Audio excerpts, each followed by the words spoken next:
the guy with the plan, the man with the plan, Brent Johnson, and I think he has the clearest vision of the future. So I want you to pay attention. I don't care where you live in the world, because I think Brent has as clear a vision of the future as possible. Essentially, what I think has happened over the last 10 years and what I think is going to happen over the next few years is that the world, after the financial crisis, the central banks just got together and just printed all this liquidity. And that went on for 6 or 7 years, 5 or 6 years. And at the end of 2015, beginning of 2016, the US stopped mixing the milkshake and we started raising interest rates. And the raising of the interest rates from 2016 to 2019 combined with a number of other factors. It's not just interest rates, but interest rates were a big factor. And the fact that our interest rates, while they've come down a lot, are still higher than, Japan and Europe, who have negative rates.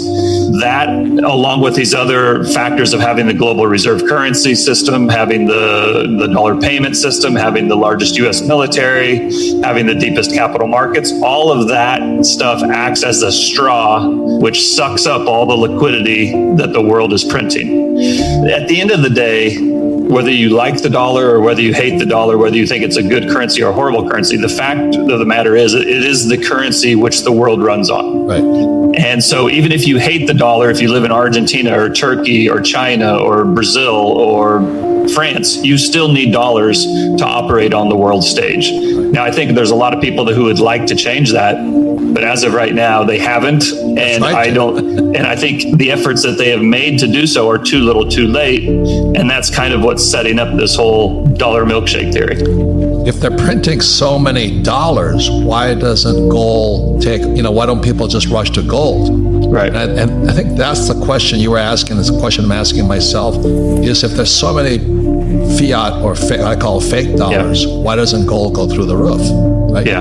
Again, I think it depends on where you're at and what currency you're denominated in. Like gold in Argentino pesos looks really good right now. Right. Gold in Turkish lira looks really good. Gold in just about every currency other than the dollar is at its all-time high. And it's getting pretty close to itself in the dollar as being the all-time high as well. Still a couple $100 away.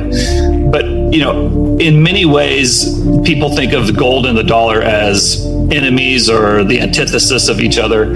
I do think that we'll get into a period where they rise together, but I think ultimately gold will win the battle. The reason is because I think gold is the market's money. If we just had free markets and there was no government influence and central banks and, legal tender laws, then I think the market would choose gold as money.